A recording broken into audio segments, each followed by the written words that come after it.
Mais um rizoma temático aqui pela Unijuí FM, com o apoio de Open Rock Gastropub, Unimed Noroeste e Posto do Ganso.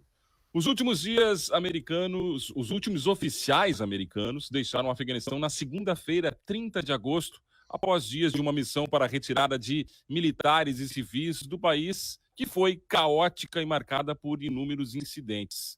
Mas o que acontece agora? Estamos acompanhando o fim da mais longa guerra dos Estados Unidos? Para debater o colapso no Afeganistão e como isso impacta em nossas vidas, nós convidamos aqui para o rizoma temático desta quinta-feira José Fernandes, mestre em História e professor aqui da Unijuí, Djalma Cremonese, doutor em Ciência Política, professor na Universidade Federal de Santa Maria. Também Douglas César Lucas, pós-doutor em Direito e professor do Programa de Pós-Graduação em Direitos Humanos da Unijuí. O Rizoma Temático, você sabe, é transmitido aqui pela Rádio Unijuí FM nas quintas-feiras, mas também pode ser acompanhado pelo Facebook da Unijuí e Unijuí FM e também está nas principais plataformas de streaming em podcast. Eu vou começar aqui com o professor José para iniciar o debate, porque desde que o presidente Joe Biden anunciou a retirada das tropas, professor, esse é o principal assunto, ou um dos principais assuntos dos veículos de comunicação em todo o mundo. Porque o público entenda o que de fato acontece e por que isso é tão representativo, o que tem de significado nessa retirada dos Estados Unidos do Afeganistão. Bom dia, seja bem-vindo aqui ao Rizoma mais uma vez. Bom dia, Douglas. Bom dia, colegas de mesa aí que vão discutir esse tema. Bom dia aos ouvintes também que nos ouvem e nos assistem também pela transmissão online. Eu acho, Douglas, que, em primeiro lugar, é uma triste constatação de que o modus operandi, né, do terrorismo, ele se efetiva nessas práticas, como, por exemplo, quando a gente vê que o terror, a violência e essa pressão em cima desses temas ganha espaço na mídia e dá visibilidade para esses movimentos, é justamente o que os movimentos querem. Então, de cara, a gente já tem aí um tema complexo, né? À medida em que o Talibã ascende ao poder, retoma o poder. O Talibã nunca saiu de cena, na verdade, desde a chegada dos Estados Unidos, ele só se resignou, se isolou nas regiões mais de difícil acesso do Afeganistão, e nesse meio tempo surgiram outros movimentos, outros braços que também são muito, se não mais perigosos, como a ISIS-K, né? Esse braço da ISIS que nasce aí no nordeste do Afeganistão, e que agora passa a usar aquilo que é o seu modo mais padrão de atuação, que é a prática do terrorismo. E esse terrorismo televisionado, transmitido praticamente ao vivo, dada a visibilidade que o evento acabou tendo. Todo mundo estava olhando para o Afeganistão. Nós temos aí no YouTube canais dedicados a isso, as emissoras de TV dedicando todos os esforços a isso, né? Teóricos, pensadores, todo mundo fazendo reflexões sobre isso, e no meio dessa reverberação toda, um atentado terrorista, né? O atentado na porta do aeroporto, e depois ainda a tentativa com os mísseis, ou seja, a visibilidade que se dá para o evento acaba fortalecendo ainda mais a prática terrorista, na medida em que o terrorismo precisa da visibilidade para se mostrar, e ele opta por isso dessa mesma forma. Então, temos um cenário preocupante aí, onde as tensões tendem a se acirrar nos próximos dias, semanas.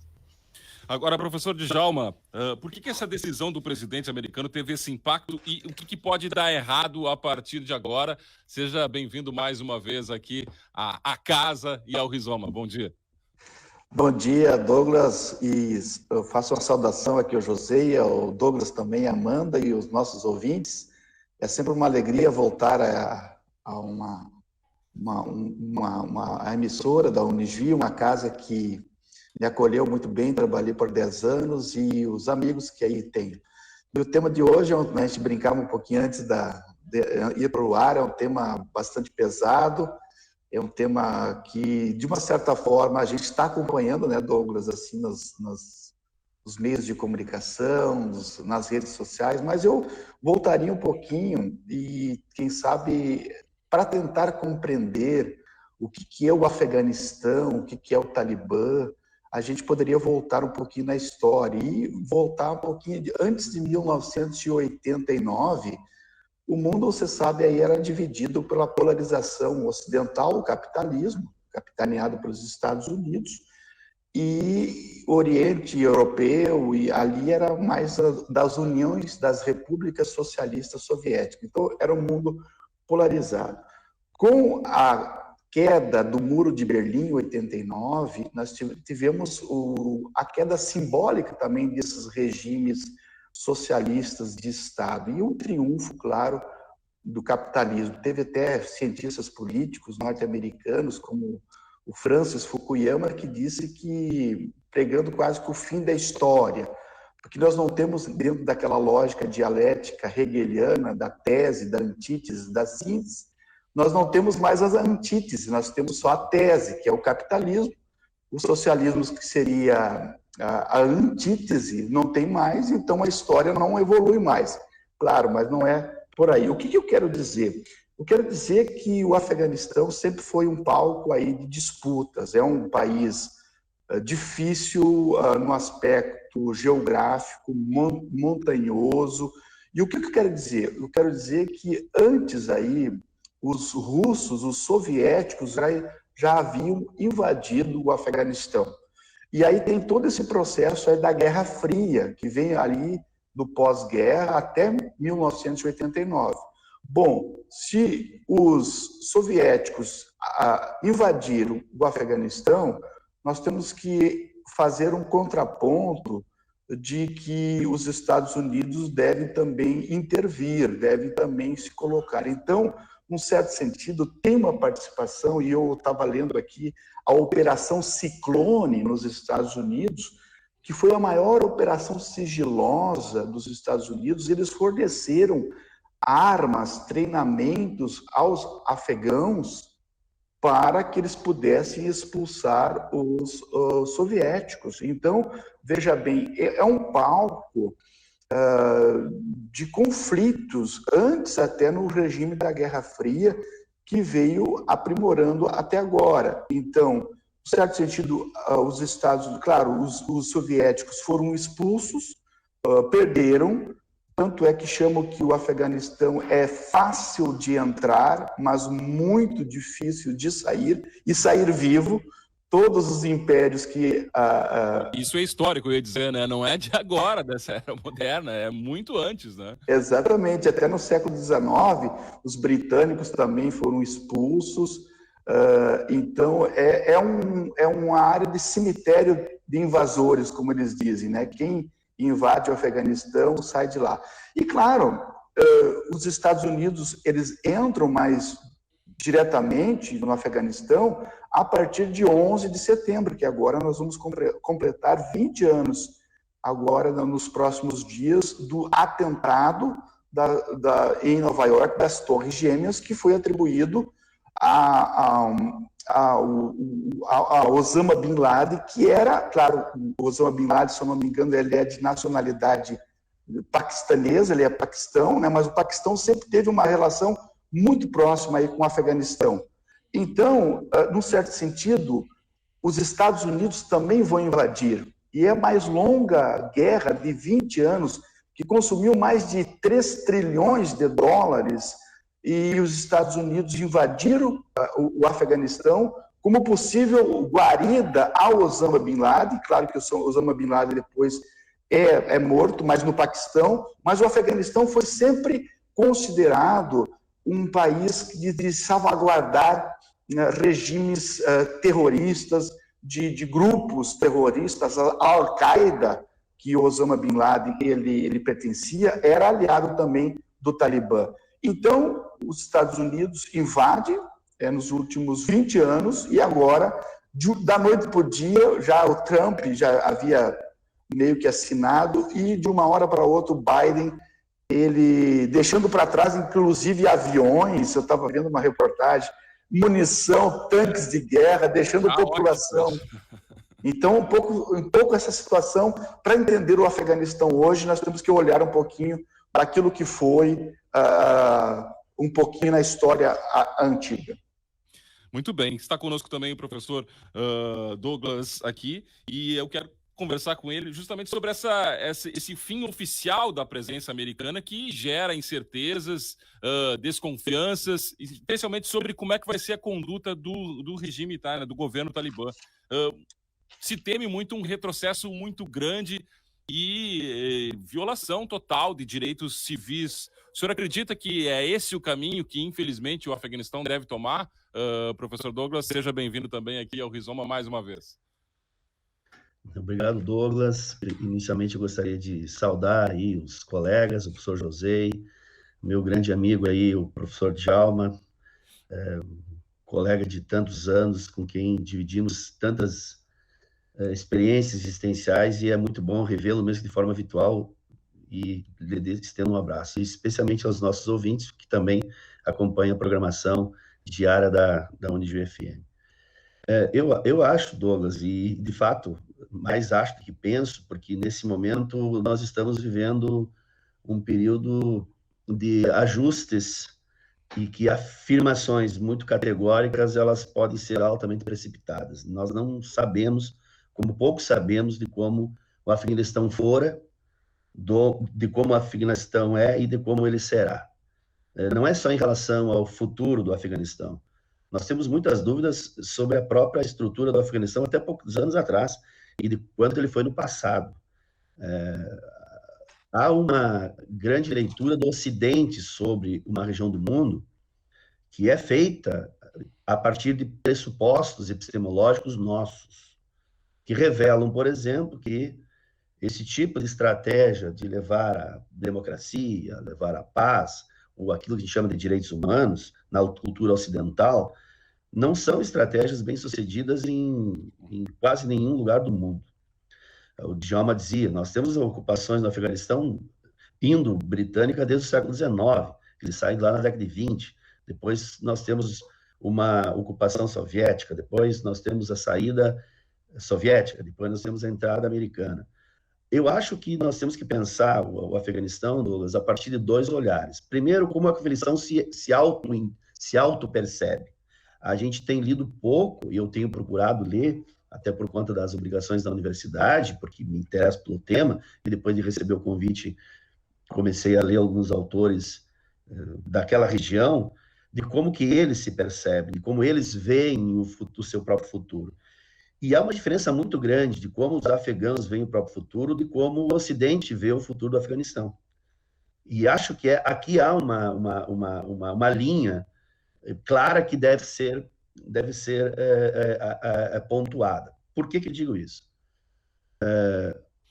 O mundo não ocidental, não que ele seja pior e nem que ele seja melhor, mas ele é diferente em alguns aspectos, e em particular no Afeganistão, ele se constitui por modelos de gestão, especialmente nas regiões mais periféricas do Afeganistão, por grupos tribais. Isso não é uma coisa nova no Afeganistão, isso é antigo já. É antes do Talibã. Né? O Talibã, na verdade, se torna uma dessas realidades que acaba tendo um protagonismo particular, muito por conta do financiamento americano para combater, vamos dizer, a ocupação russa, né? Especialmente a partir de 79, com o apoio do Reagan. Mas isso é uma outra discussão. Então, a ideia de gestão tribal da afegã, ela não é nova, ela é muito antiga, e não é só ali. Nós temos uma região toda, que especialmente em regiões mais periféricas, em regiões agrárias, tem um modo muito particular de entender a relação entre a política e a religião, e aqui falando especificamente, o protagonismo patriarcal sobre o direito das mulheres. Isso não é novo, né? Tanto é que tem o Tariq Ali, que é um jornalista inglês, que está agora traduzindo pela Boitempo aqui no Brasil, ele vai dizer que as feministas radicadas fora do país, né, que obviamente não estão no Afeganistão, dizem que até pouco tempo atrás o Afeganistão tinha 3 inimigos, né? Que era a ocupação ocidental, que era o Talibã e que era a ocupação da Liga do Norte, que é um grupo importante que vai guerrear agora com o Talibã. Aí agora algumas feministas dizem, agora só temos 2 inimigos, agora nós só temos o Talibã as articulações do norte.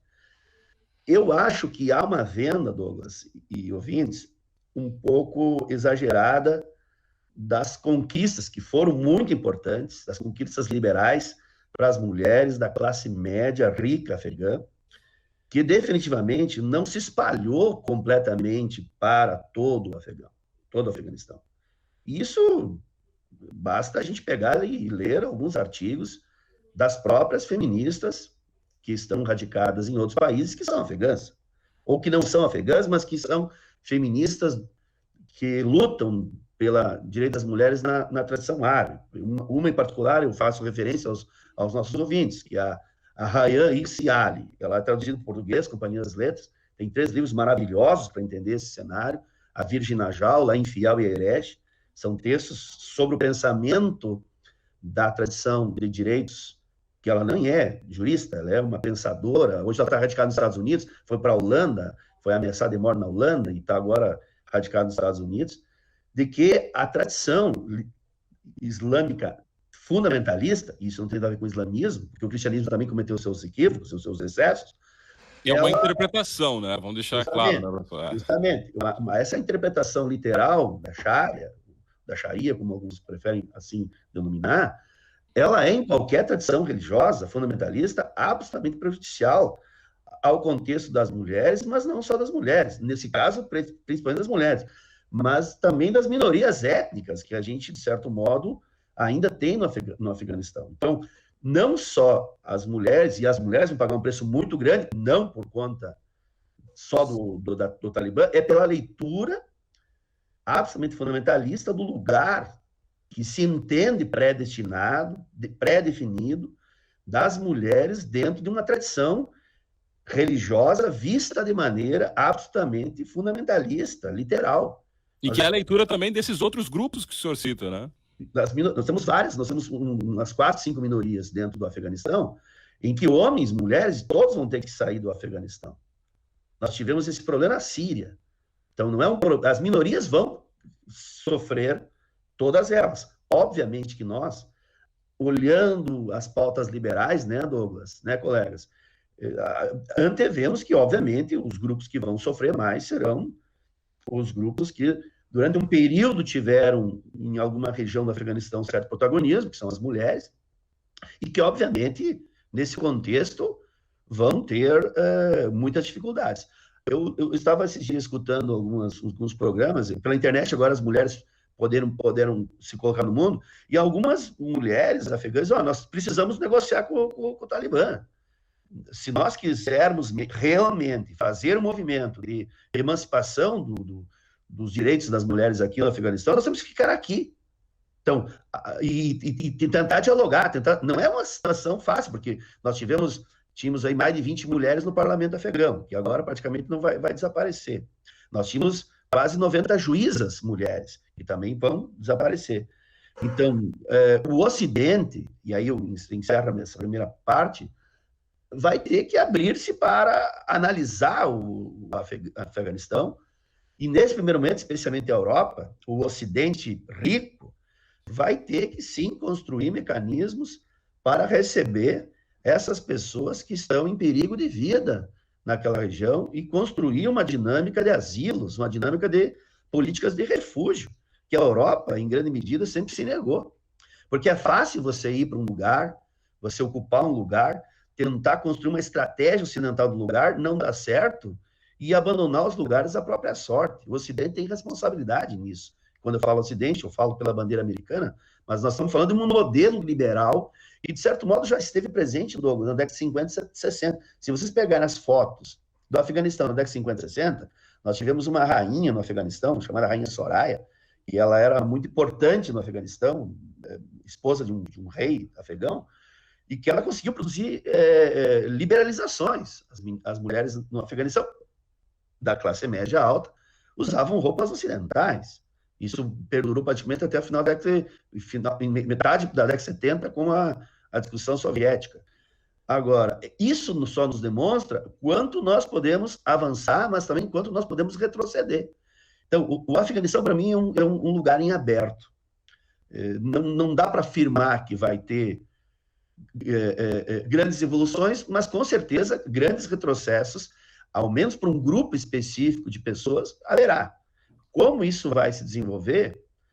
Bom, essa é uma leitura muito distante, muito longe, mas que deve preocupar o mundo não só em relação ao Afeganistão, mas em relação a uma região toda que pode ser afetada e que está sendo afetada pelos processos migratórios e pelo avanço das tendências fundamentalistas, que, na verdade, aqui caminham estreita com uma leitura literal de uma forma arcaica de entender o Corão do século VII, quando ele se desenvolve.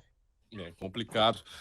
E até eu vou aproveitar aqui e perguntar para o professor José, do ponto de vista histórico, alguns grupos foram citados, Estado Islâmico, Al-Qaeda, e todos eles têm uma relação muito forte com a região e com o Talibã. O que a gente pode dizer, professor, contextualizando essa história e tentando projetar já para esse futuro, porque aí sim pode ter impacto em todo mundo, né? Esse crescimento desses grupos a partir da tomada do Afeganistão pelo Talibã. Tem um ponto interessante aqui que o professor Djalma também chamava atenção, que é a geografia do território do Afeganistão. O Afeganistão está situado num território muito significativo do ponto de vista das relações geopolíticas, e não de hoje, mas historicamente. Desde o processo de ocupação das primeiras civilizações, e o Afeganistão é um dos territórios mais antiga civilização, ocupação civilizacional, né? Ele está situado ali na região, um pouco a leste da Crescente Fértil, né? Algumas das mais antigas cidades estão ali. Então, é de muito tempo que há a ocupação desse território e o interesse de impérios no domínio e na ocupação desse território. É como se a gente pensa, é um intercruzamento de várias rotas, né, que são de interesse tanto do Ocidente quanto do Oriente. Era a rota da seda, a rota das especiarias, tudo passava por esse território. Ele liga o sul da China, ele liga o Paquistão, a Índia, ele liga o Oriente Médio, ele liga muitas regiões importantes. E ele é um território extremamente complexo de se ocupar, né? Pensando aqui no processo ocidental de ocupação bélica, né? Perfeito, o professor Djalma citou também a frase, é uma frase clássica que é atribuída ao Alexandre Magno, embora não se tenha referência sobre isso, mas teria sido Alexandre Magno o primeiro que disse que o Afeganistão é um lugar fácil de entrar, mas é difícil de sair, impossível de sair, se a gente pensar no apelido que esse lugar acabou se criando, que é o cemitério dos impérios. Nenhum império que conquistou o Afeganistão conseguiu sair de lá de forma pacífica, ou pior, acabou sendo escorraçado, correndo, deixando tudo para trás. Conquista sem conquistar, né? Conquista sem conquistar. Por quê? Porque essa região montanhosa que congrega desertos muito áridos, planícies muito profundas, cadeias de montanhas, né, extremamente de difícil acesso, túneis, e um povo que vive lá há milênios e que conhece muito bem esse território, que luta nesses territórios entre si, inclusive, né, as rivalidades étnicas, elas estouraram em vários momentos da história, na forma de guerras civis, guerras regionais entre esses grupos étnicos, e sempre que há um inimigo externo, um inimigo estrangeiro ocupando o território, nós temos um fenômeno contrário, que é a unificação desses grupos. Ou seja, eles fazem a pausa nas suas guerras locais e se unem contra os inimigos externos. E é o único momento onde há uma base, né, minimamente sólida para que haja uma unidade, porque não há a unidade que a gente atribui ao Afeganistão. Aliás, um dos maiores erros, né, usando um exemplo clássico da cultura pop, que é o filme hollywoodiano Rambo 3, né? O Rambo 3, um dos maiores erros que ele faz já na primeira frase do filme é atribuir essa identidade do afegão, né, como se todo afegão fosse igual. Aí tem uma frase que abre o filme, que até eu estava me lembrando esses dias, que é uma oração, que ele diz, livrai-nos do veneno das cobras, do dente do tigre e da vingança do afegão. Como se o afegão fosse um único indivíduo, como se todos eles fossem iguais. Então, soma-se essa diversidade, esses conflitos, essa luta por territórios de difícil acesso, né, essa hostilidade que acaba se criando contra os invasores em muitos momentos da história, e aqui a gente pode remeter desde do processo de ocupação islâmica mesmo, desde o movimento dos árabes para a invasão daquele território e para a expansão do islamismo. Esse movimento durou 3 séculos. Foram 300 anos de batalhas lá no século VII para os árabes conseguirem conquistar, entre muitas aspas, esse território, né, e depois também acabarem se retirando, né? Ou seja, a única coisa que ficou de sólida da presença de invasores estrangeiros foi a religiosidade, foi o islamismo. Esse movimento ele se consolida dentro desses grupos e vai se modificando ao longo do tempo. E esse território complexo, essa diversidade, essa hostilidade contra a presença do estrangeiro, ela acaba se convertendo e acaba sendo um combustível muito forte para o surgimento de células, para o surgimento de grupos terroristas, para o surgimento de braços de grupos que já existiam, como, por exemplo, a ISIS-K, que surge aí dentro desse movimento dos 20 anos da ocupação ocidental, surge justamente nesse território onde a própria Al-Qaeda também se criou, né? Claro que a Al-Qaeda ainda teve o apoio do Talibã. A ISIS-K é uma inimiga do Talibã. O Talibã ainda pede ajuda para o Ocidente para lidar com esse problema antes do Ocidente sair de lá. Então, é um território muito propenso para o surgimento desses grupos. E agora há um outro detalhe importante também que a gente tem que considerar, que até momentos atrás, as células terroristas elas eram criadas dentro de uma linha de muita proximidade, né? Ou seja, era um território onde surgiam células terroristas. Então, nós temos a ISIS surgindo lá na Síria e se esparramando gradativamente território por território, de forma geográfica. Agora, os novos grupos que estão surgindo, eles já não têm mais essa ligação apenas com o território. Essa diversificação, essa facilidade de contatos internacionais, a criação de redes cada vez mais complexas para unir jovens que eventualmente se sintam seduzidos a ingressar nessas fileiras, isso potencializa ainda mais a forma de ação. Ou seja, se já era um território propenso e favorável para o surgimento de milícias fundamentalistas e grupos terroristas, com a difusão disso em escala global, pelos meios de comunicação, pelas redes sociais, isso dá origem a um movimento que não tem como fazer projeção, não tem como fazer previsão de para onde vai se esparramar, para onde vai se intensificar. Tem que ficar atento e tentar negociar. Professor Djalma, como é que se faz? Como disse o professor José, não é difícil fazer previsão, mas podemos ter uma volta, vai completar 20 anos, como o senhor citou agora, do 11 de setembro, uma volta desse medo, desses grupos terroristas atuando não apenas no Afeganistão, mas no mundo? A tendência, Douglas, é aumentar, sim, e se fortalecer esses grupos que a gente chama, na nossa lógica ocidental, de terrorista. A tendência é o fortalecimento. Mas eu queria voltar a um ponto interessante, não querendo ser pedante aqui, mas citar um clássico na ciência política de um autor chamado Samuel Huntington, que ele trabalha essa dimensão que, inclusive, ele julga que as guerras posteriores ou a terceira guerra mundial advém daquilo que ele leva como título do seu livro, Choque de Civilizações. Choque das Civilizações. E eu acho que o exemplo do Afeganistão, nesse momento, ele é bem clássico. Por um lado, nós temos o Ocidente, aquilo que o Douglas já mencionava, nós temos os avanços dos direitos humanos, da liberdade de expressão, do direito à propriedade, liberdade religiosa, tudo aquilo que as revoluções liberais burguesas trouxeram para o Ocidente, desde a Revolução Gloriosa, em 1689, a Revolução Americana, a Revolução Francesa. O Ocidente hoje se pauta sobre a racionalidade, se pauta sobre a tecnologia. Bom, esse é um caminho que está dado, né? Só que com a globalização, essa cultura ocidental, que é uma cultura que eu chamo assim, que está sustentada no paradigma greco-romano e judaico-cristão, que tem milênios, que de uma certa maneira hoje se espraiou para o mundo com o processo da globalização.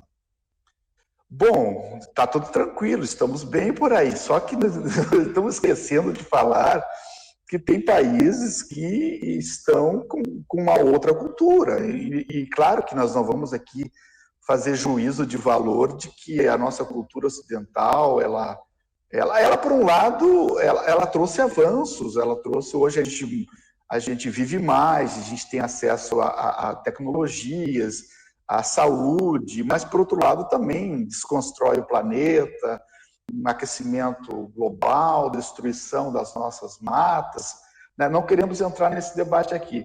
Só que, por outro lado, nós temos comunidades culturais, tribais, que estão fora dessa, ou não foram atingidos por essa cultura ocidental, ou que resistem. E aqui minha pergunta é até que ponto, por exemplo, o fundamentalismo ou os grupos fundamentalistas afegãos ou que estão em outros países do Oriente Médio conseguirão resistir a esse avanço ocidental, né? Então, até que ponto, assim, eu, no meu tipo de compreensão, principalmente com o avanço hoje das mulheres, né, os direitos, será que as mulheres vão aceitar passivelmente voltar para casa, eu digo assim, depois de ter assumido o mercado de trabalho, empresas, meios de comunicação, elas vão voltar a usar roupas fechadas quando já tiveram avanços? Eu acho muito difícil. Por isso que eu digo assim,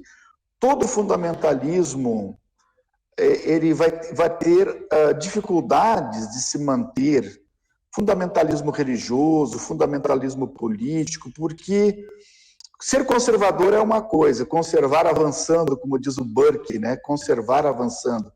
Mas com grupos reacionários que querem voltar a um estágio que não existe mais, a própria civilização ela vai dar um passo e chegar a esses grupos e dizer, não, nós não podemos retroceder. Nós temos que avançar para a cidadania, avançar para a participação, avançar para os direitos das minorias, dos homossexuais, dos negros, das mulheres. E eu acredito, para fechar o argumento, que vai ser muito difícil. Teremos resistência, sim. Vai aumentar aquilo que tu falavas, Douglas, na questão desses grupos terroristas, mas sendo um pouquinho assim, não otimista, porque otimista, a gente brincava antes, ele enxerga o mundo sempre como poliana, né? Sempre um mundo cor-de-rosa. E muitas vezes não é levado a sério aquela pessoa que é muito otimista. E o pessimista, olhando o mundo, ele é muito chato, o pessimista é muito rancoroso, é muito triste. Eu acho que olhando o mundo de uma forma como o escritor Ariano Suassuna fala, como ver o mundo com realista, sendo realista, mas um realismo esperançoso. Talvez o avanço, não com armas, né, no Afeganistão, mas com cidadania, com cultura, dizendo que os valores ocidentais são valores emancipatórios, a gente possa, quem sabe, incluir essas pessoas para aquilo que nós chamamos de civilidade, de civilização. Então, eu penso mais ou menos por aí.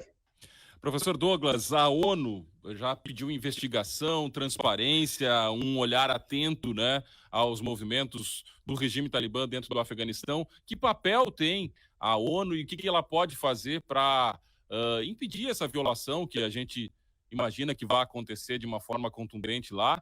E também aproveitar, podemos ter um ato maior, e aí eu estou fazendo assim uma leitura pessimista aqui, como o 11 de setembro, que desencadeia um novo movimento geopolítico lá na região? Olha, Douglas, a ONU tem uma função muito mais política do que jurídica nesses contextos, né? A ONU não consegue resolver coisas bem mais simples. Porque, na verdade, a ONU é a composição das soberanias associadas. E nós estamos falando de um país que era muito rico.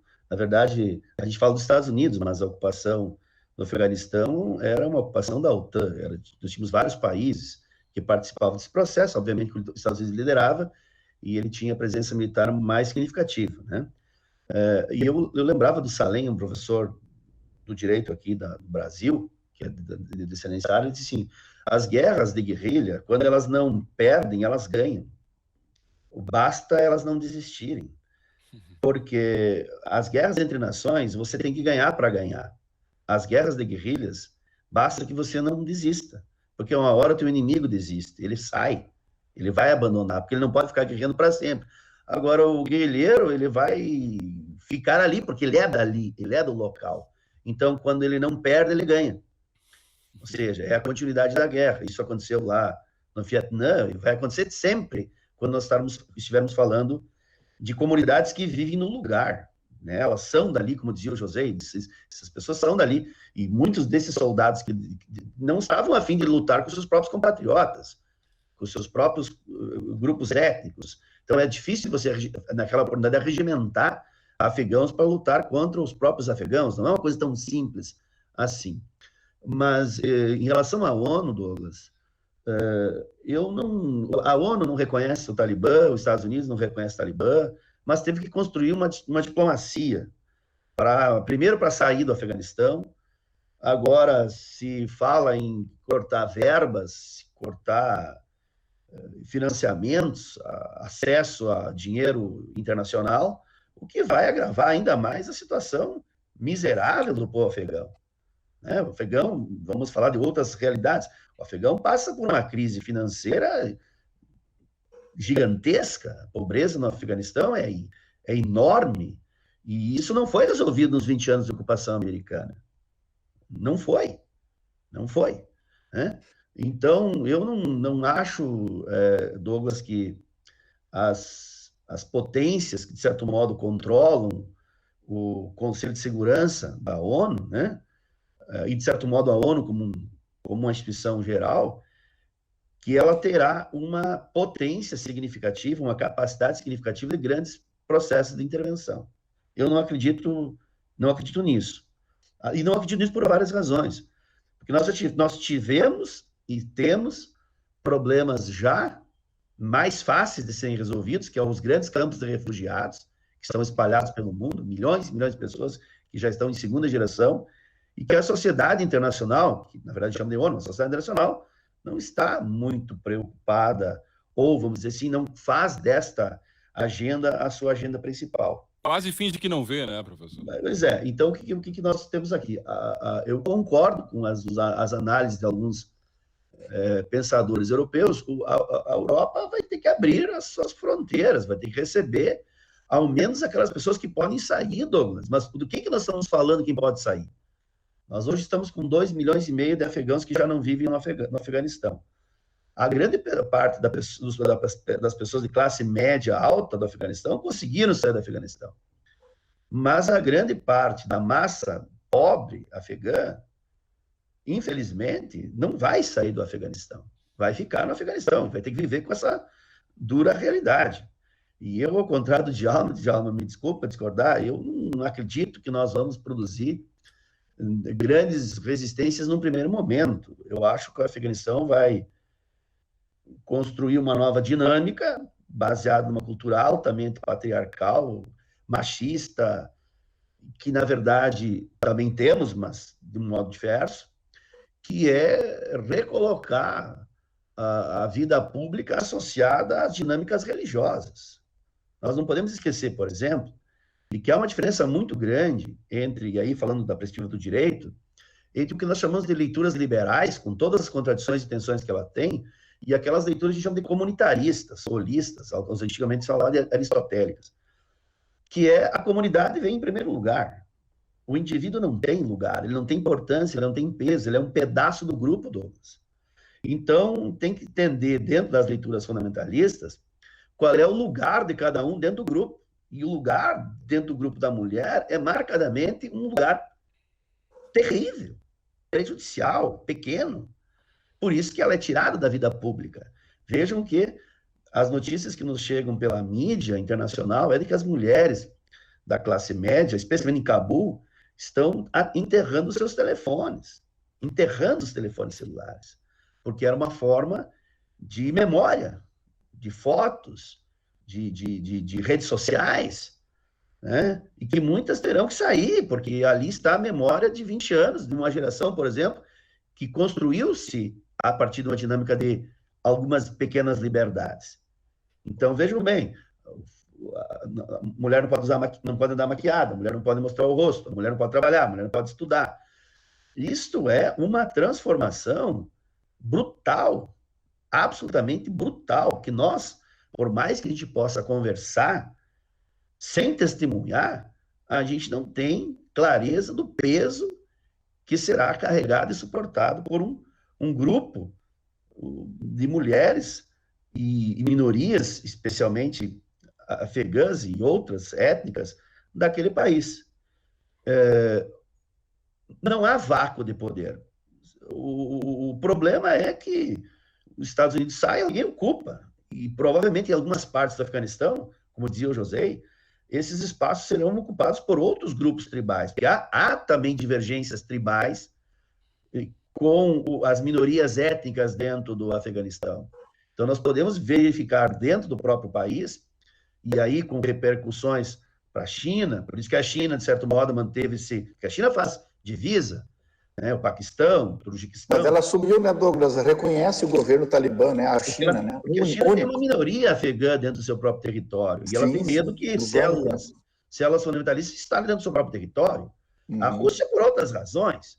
Nós temos aqui, na verdade, também relações geopolíticas de poder que vai fazer com que uma parte do Ocidente se alinhe e uma parte do Ocidente não se alinhe. E por razões completamente geopolíticas, sem qualquer discussão sobre direitos internos da população afegã, né? Então, eu sinceramente acho que é precipitado a gente estabelecer qualquer prognóstico para o que está por vir. Algumas coisas me parece que são óbvias. O direito das mulheres e das minorias afegãs, estou falando aqui das minorias afegãs, e as mulheres, obviamente, compõem o quadro principal para nós liberais, vão pagar um preço caríssimo. Já vinham pagando, e o que eu queria dizer, essa conquista dos 20 anos, que a gente reputa importante e ela não foi universalizada dentro do Afeganistão. Nunca fora. Pontual, né? Num grupo, né? Não, nós estamos falando de regiões que eram ocupadas pelo exército americano e pelas ONGs ocidentais. Mas a grande parte do interior do Afeganistão vivia como vivia sempre. Isso era uma denúncia das próprias mulheres afegãs que estavam no Ocidente, exiladas. Ou seja, não foi universalizado esses direitos. Agora, eram perspectivas de futuro? Óbvio que eram. Eram conquistas importantes? Óbvio que eram. E como eu dizia antes, quando você tem uma leitura fundamentalista, seja ela qual for, no caso aqui é religiosa, você tem que entender qual é que é o papel de cada sujeito dentro da comunidade. Essa é a grande questão. A Rayyan, que é essa autora somali, ela dizia o seguinte, toda vez, ela diz isso num livro chamado A Virgem na Jaula, toda vez que o meu pai tinha que escolher entre os filhos e a comunidade, ele escolhia a comunidade. A comunidade sempre vinha em primeiro lugar. Sempre vinha. A religião sempre vinha antes. A religião sempre vinha antes. Então, o indivíduo, isso é uma coisa que a gente tem que entender, o lugar do indivíduo nas tradições comunitaristas, fundamentalistas de todo tipo, é um lugar sem peso. Por isso que essas regiões, elas não discutem direitos individuais, e por isso que para esses lugares, as democracias representativas que estão pautadas nessa perspectiva de soberania e autonomia do sujeito, elas não fazem muito sentido. Quando a Declaração dos Direitos Humanos, em 48, ela foi proclamada, Douglas, né, ela foi reconhecida, eram 80 e poucos países. todos os países, hoje quase todos são signatários, os países concordavam com o texto, com os direitos que foram lá apontados. Mas quando foram escrever as exposições de motivos, por que esses direitos devem ser reconhecidos, a grande parte dos países não concordou. Tanto é que é uma declaração onde a exposição de motivos é muito pequena. Por quê? Porque o que diziam os povos não ocidentais? Esta leitura moral, racionalista, liberal de direitos humanos é de vocês. Nós temos outras razões para proteger a vida, que são, em grande medida, religiosas. Então, aqui nós estamos vivendo, de forma bastante concreta, algo que, de certo modo, sempre existiu, mas que as mídias nos colocaram, que a globalização nos colocou na mesa. Mas sempre existiu, né, José? Nós sempre tivemos isso. Só que agora isso está nas nossas casas, está nas nossas TVs, nos nossos smartphones, isso está nas nossas pautas. Mas isso sempre existiu, que essa leitura diferente, não é melhor ou pior, entre o lugar do indivíduo na sociedade. Vejam, nós também tivemos os nossos problemas, tanto é que nós vamos discutir direitos das mulheres só no século XX. Só no século XX. O direito dos homossexuais está no século XX. E muito por conta dos nossos fundamentalismos também cristãos e religiosos. Então, vocês imaginem uma leitura fundamentalista religiosa que, na verdade, quer interpretar um texto como se o texto tivesse vida e presentificação do século VII. Esta é uma perspectiva que nós, do Ocidente, temos dificuldade de entender, como também temos dificuldade de entender o nosso passado recente. É difícil, você vai dizer, nós somos escravos. Agora, eu acho que, se alguém quiser entender, ao menos a leitura que eu tenho, e encerro essa minha colocação, nós temos que ler os autores, as mulheres, que são desses lugares. Nós precisamos entender que os seus dilemas são os seus dilemas, e que os seus testemunhos, nesse momento, têm um lugar na história. Eles têm uma presença na história. Porque olhar pela lente ocidental, o que está acontecendo lá é muito simples, é fácil. Eu diria que até é rasa. Mas o que nós estamos vivendo lá, obviamente que é uma grande disputa, que, a meu juízo, de uma guerra que não devia ter acontecido. Que ela não devia ter começado. E que agora nós temos um salto para o Ocidente, o arrogante que somos no Ocidente, achar que vamos tentar construir algumas alternativas. Então, para mim, foi uma guerra desnecessária. Os Estados Unidos só invadiu o Afeganistão porque achava que o Obama estava lá, porque não era o território principal de ocupação naquela oportunidade. Tinha outros lugares. E que, na verdade, foi feito em nome do quê? De uma guerra contra o terror, dizendo que nós somos os civilizados e o resto do mundo é inculto, incivilizado, bárbaro. Tanto é que, quando a gente diz, vamos fazer uma guerra contra o terrorismo, identificamos uma região como terrorista, nós estamos apontando o dedo, de forma bastante arrogante, dizendo que o nosso modelo de mundo é o melhor modelo de mundo. Então, agora o problema é que nós saímos desse lugar, vamos dizer, o Ocidente sai do lugar, fica 20 anos, não consegue, porque não é simples ocidentalizar ou como é orientalizar uma região. Imagina se é que é possível, né, professor? Se é que é possível, né? Mas é essa a questão. Mas nós sempre fizemos isso, né, Douglas? O Ocidente fez isso na África, tentou fazer isso na África, deixou uma herança maldita, fez isso com a América Espanhola, matando indígena, e agora... No Brasil? No Brasil, né? Na América, de modo geral. E que agora nós estamos lá com um legado terrível, muito terrível, e que tem que ser entendido no contexto, como dizia o professor José, de uma tradição que ela é uma tradição comunitarista, complexa, absolutamente complexa, e que só vai ser redefinida pela luta do seu próprio povo. A luta do seu próprio povo. Agora, isso é fácil? Não é fácil. Não é simples, porque a conquista de direitos não é simples. Ela não é fácil. A sociedade internacional teria que ajustar, produzir ajudas? Acho que sim. Acho que sim. Mas não da forma como nós vamos lá vender democracia, vamos lá implementar uma democracia. Mas é ajuda financeira, é asilo, é refúgio, é pressão internacional, para que a região, de certo modo, consiga, aos poucos, construir um cenário mais positivo, especialmente para os grupos mais vulneráveis. que Pois no é, caso professor. são as mulheres e são as etnias minoritárias. A gente está chegando aqui ao final do programa, teria ainda muitas questões, é um tema bem amplo e difícil mesmo da gente encerrar aqui num programa de 1 hora, mas eu vou fazer uma mesma pergunta aqui a todos e encerrar essas outras perguntas aqui, eu vou deixar de lado, que é a questão que existe também um apoio ao regime talibã, né, por parte de alguns países que, se não é apoio, pelo menos é uma conivência, né, China, Rússia, por outros interesses. Isso pode causar uma tensão, eu não vou chamar de uma nova Guerra Fria, porque isso não é possível, mas uma tensão entre países agora, em função dessa situação no Afeganistão. Professor José, começo com você. Peço só que seja breve por causa do tempo. Essa zona de incerteza que o professor Douglas falava, eu acho que ela vai continuar existindo. Nós não vamos resolver isso, né? O Ocidente não vai resolver isso. Aliás, as pretensões do Ocidente para esses territórios, se a gente parar para pensar, elas permanecem as mesmas que sempre houveram, né? É o interesse geopolítico, é o interesse econômico, é o interesse nas rotas de comércio. O Afeganistão também é a região dos campos de papoula, é a região dos gasodutos, dos oleodutos, ou seja, a gente lembra do Afeganistão, nós, o Ocidente lembra do Afeganistão quando há algum desses interesses sendo impactado pelas questões étnicas locais. À medida em que os interesses ocidentais não estão em risco, o Afeganistão é esquecido. Então, a gente ficou 20 anos sem lembrar do Afeganistão.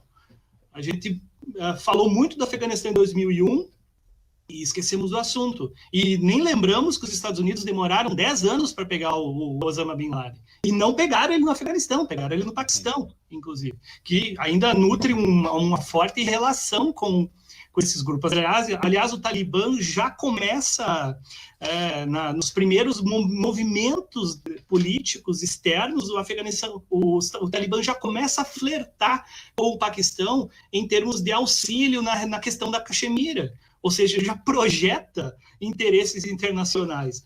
E aí ele chama a atenção do Ocidente. Então, a gente lembra desses territórios no Ocidente à medida em que os interesses ocidentais são colocados em xeque nesses lugares. Porque quando não há um interesse econômico, político, comercial nesses territórios, eles caem no esquecimento. A gente pergunta para 10 pessoas, e 9 em 10 pessoas talvez nem saibam apontar o Afeganistão no mapa. Não sabem onde fica o Afeganistão, não sabem dizer onde fica a Ásia, talvez, né, dado os nossos parcos conhecimentos geográficos. Mas a gente lembra disso à medida em que a exposição midiática cria esse cenário e, obviamente, abre espaço para conflitos entre interesses dessas potências, né? Muitos interesses em jogo, né? Nós temos interesses energéticos, tem recursos energéticos circulando nesse território, ligando o Paquistão ao Irã, ligando a Índia ao Oriente Médio, e esses interesses vão se chocar em determinado momento. E aí o tabuleiro geopolítico vai se alinhar de acordo com a defesa dos seus próprios interesses. Então, de novo, o professor Douglas reforçava esse aspecto. Não há como a gente promover uma mudança cultural generalizada num território que há milênios existe, e faz as coisas do seu modo. Eu diria que o Afeganistão ainda é muito mais parecido do que aquele Afeganistão lá da conquista árabe no século VII do que qualquer outro, né? E a forma como a chegada do Talibã ao poder de volta, de forma muito rápida, e o apoio que ele vai começar a receber de muitos desses grupos comunitários, esses grupos locais e regionais, é prova de que, a cultura ocidental não emplacou, né? Os grupos étnicos minoritários, eles não compraram essa ideia. Essa ideia foi vendida e foi comprada apenas por uma minoria, economicamente acima da média, vamos dizer assim.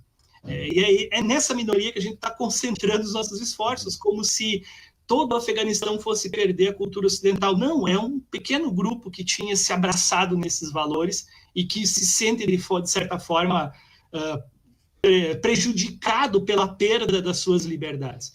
Mas para a grande maioria dos afegãos, para a grande maioria das mulheres afegãs, por exemplo, talvez isso nem passasse pela sua esfera de possibilidades, né, pelo seu horizonte de possibilidades, porque ainda estava tão atrelado ao modo como as coisas sempre foram, que nem vislumbrava ainda essas possibilidades.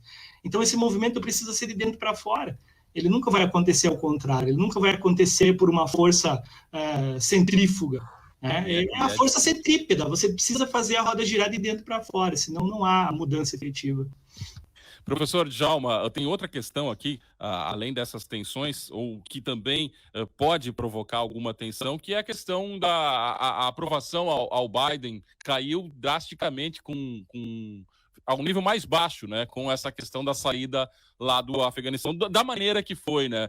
Isso também pode provocar um novo movimento dos Estados Unidos, através do presidente, para que aumente essa tensão também, a partir de movimentos da China, da Rússia, nessa região? Inicialmente, assim, eu queria só, para finalizar, agradecer, né, Douglas, por esse espaço. Eu acho que ajudou bastante a gente assim, a esclarecer outros pontos de vista. Eu acho que quem ganha com isso é o nosso ouvinte, que nos acompanhou aqui. Te parabenizo também a produção, a Amanda, aí, por ter produzido esse evento. E eu acho que isso, tirando um pouco a brincadeira aqui, mas falando sério, eu acho que o Douglas e o José estão sendo recrutados aí pelo Talibã. Pela primeira lógica, é deixar a barba crescer. Então, vejo com preocupação esse fato aí. Mas, só para brincar, então.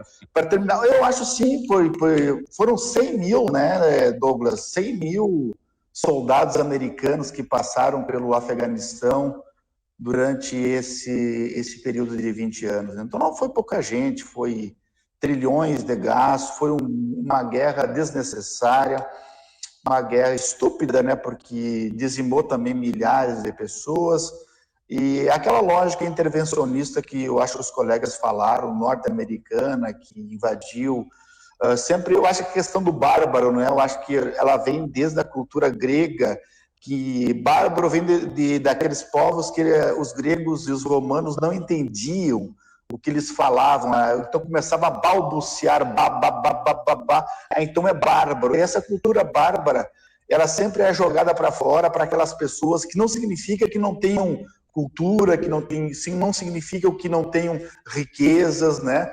Mas é uma estratégia. Os bárbaros são sempre os de fora da Grécia, de fora de Roma, de fora do eixo europeu, e por que não dizer agora de fora também do eixo americano. E os Estados Unidos pegaram aí o Biden, né, como o que está lá no poder agora, e eles vão sofrer sim, já está sofrendo na opinião pública, uma diminuição assim da sua aprovação, e eu acho muito complicado, né, muito, principalmente com preocupação, aquelas pessoas que ficaram lá, que não tiveram condições de sair, que expressam algum tipo de liberdade, de expressão, e serão perseguidos, serão torturados, serão assassinados. Então, e mais outra parte eu agradeço, então, eu tenho um compromissinho também agora, gostaria então, de agradecer a oportunidade. Um abraço. Obrigado, professor Djalma, aqui com a participação. Ainda quero conversar com o professor Douglas para finalizar aqui o programa. Se essa situação toda também, professor, a gente pode trazer aqui, e está sendo debatida a questão dos direitos das mulheres, enfim, direitos humanos de uma forma maior, e como isso vem sendo trabalhado dentro do programa de pós-graduação, até porque é uma situação agora que deve ter outros capítulos, talvez não muito felizes, né? Mas vem sendo trabalhada e pode ser também usada como um movimento para que esses direitos humanos, todos os grupos que defendem, possam também, de alguma forma, ajudar lá o povo afegão?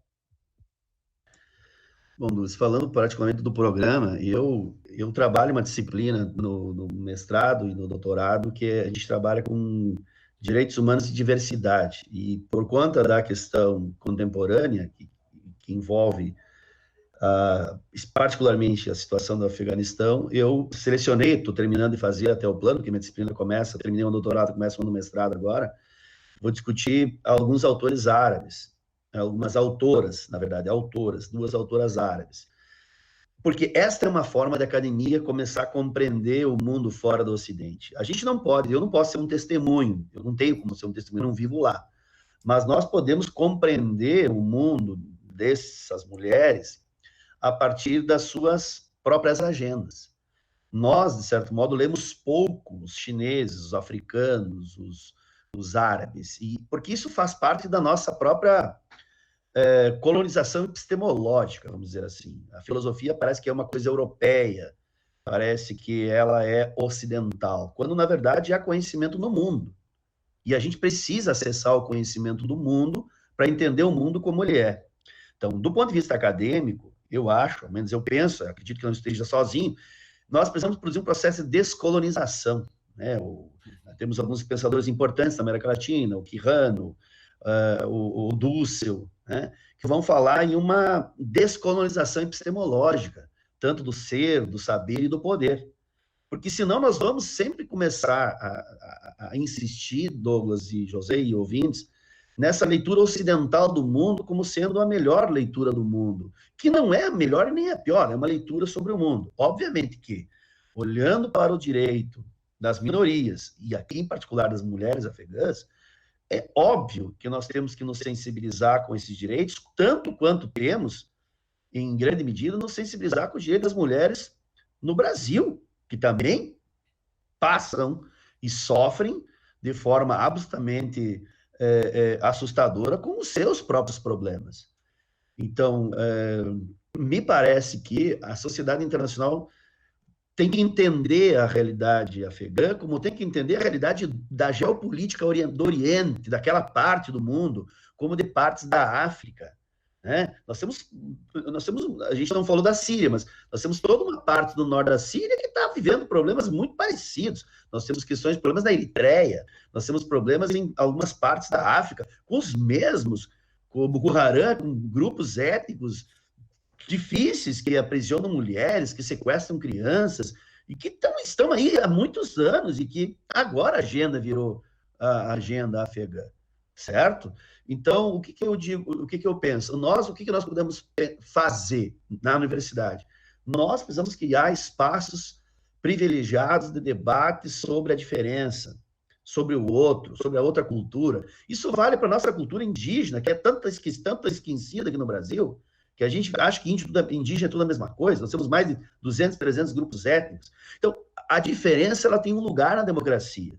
Ela tem um lugar. E a gente precisa, se é que a gente quer fazer, porque às vezes a gente acha, me parece que a gente não, na sociedade internacional não quer fazer, é colocar todas as agendas, as agendas epistemológicas na mesa para fazer um diálogo que eu chamaria de diálogo intercultural. Nós não vamos produzir unanimidades, não vamos produzir nem consensos, mas nós precisamos definir pautas mínimas de convivência entre povos, entre culturas e religiosidades diferentes. Sou pena de a gente sempre apontar o dedo, Douglas, dizer, aquela é uma cultura inculta, incivilizada. É claro que, pelo nosso olhar, isso é um problema. É um problema. Mas o problema é que também, eles olhando para a nossa cultura, também é um problema. Tanto que quando o porta-voz do Talibã, recentemente sendo questionado sobre democracia, ele disse, não, nós não vamos ter democracia, nós vamos ter um regime de acordo com as leis do Islã interpretados a partir da nossa tradição.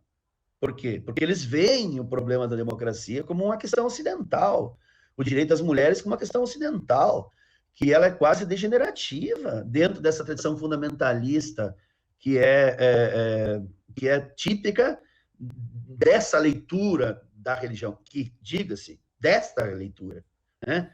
As religiões, de um modo geral, todas elas não foram muito amistosas com as mulheres. Basta a gente pegar o Antigo Testamento, a gente vai identificar no nosso próprio texto também passagens bem desagradáveis. Né? O Novo Testamento que começa a suavizar, e o humanismo cristão começa a suavizar. Mas vejam, nós no Ocidente, estou falando do Ocidente, nós levamos séculos para colocar a agenda do direito das mulheres, dos homossexuais, na mesa. A ONU definiu, por exemplo, o século dos direitos das mulheres no século XX. E nós estamos falando que todo mundo é igual desde o século XVIII. E no século XVIII não tinha escravos. Ou seja, a nossa agenda, ela é uma agenda nova, e quando a gente olha para o outro, a gente acha que o outro é o problema. É claro que, insisto, as mulheres afegãs vão, tudo indica, passar por um momento muito difícil, né? As mulheres, por exemplo, nos programas de TV e de rádio, né, Douglas? Elas apresentavam, e agora as TVs, as agendas lá, já tiraram todas as mulheres dos programas de televisão. As mulheres estão saindo dos Instagrams, estão saindo das redes sociais, porque tem receio. Algumas que conseguem fugir, fugiram, mas e as que não conseguem? E as que ficarão lá? Então, a forma de nós, que estamos distante, auxiliar, é construir um entendimento sobre os lugares. Porque a gente só pode contribuir para que a emancipação do outro se torne possível na medida que o outro se torne importante para a gente. E isso é fundamental, compreender essas culturas. Não é para dizer que ela é boa ou que ela é ruim. Não é um juízo moral. É compreensivo. É compreensivo. Então, ler as mulheres agora que estão exiladas, entender suas dinâmicas, entender suas pautas, entender suas necessidades. Porque é um feminismo diferente, por exemplo, Douglas, de um feminismo na sociedade liberal. É diferente. Nós estamos falando de uma outra perspectiva, onde, por exemplo, sair na rua é um direito. Sair na rua sozinha. Sair na rua com uma roupa que se quer. Estudar. Trabalhar. Ou seja, são pautas que parecem que são absurdas, mas que elas são jovens aqui e ainda mais jovens naquela região do mundo. Então, eu apenas 100 anos no Brasil, né? O direito da mulher de sair na rua tem apenas 100 anos no Brasil. Muito bem, olha, eu disse, né, eu já previa isso, eu consegui prever que faltaria tempo para a gente discutir toda essa questão lá no Afeganistão, porque tem muitas pautas que nos tocam muito aqui e vão puxando vão criando elo uma na outra. Agradecer aqui aos professores, né, convidados do programa de hoje, o professor José Fernandes, mestre em História e professor da Unijuí, também o professor Djalma Cremonese, doutor em Ciência Política, professor na Universidade Federal de Santa Maria, e o professor Douglas César Lucas, pós-doutor em Direito e professor daqui do programa de pós-graduação em Direitos Humanos da Unijuí. Muito obrigado pela participação aqui. Eu acho que já vai ficar agendado um novo programa, porque a situação lá vai ter desdobramentos, sabe-se lá quais, né? Mas a gente vai ter que falar sobre isso também. Ficamos por aqui no Rizoma com o apoio de Unimed Noroeste, Posto do Ganso e Open Rock Gastro Pub. Semana que vem tem mais Rizoma temático. Até lá!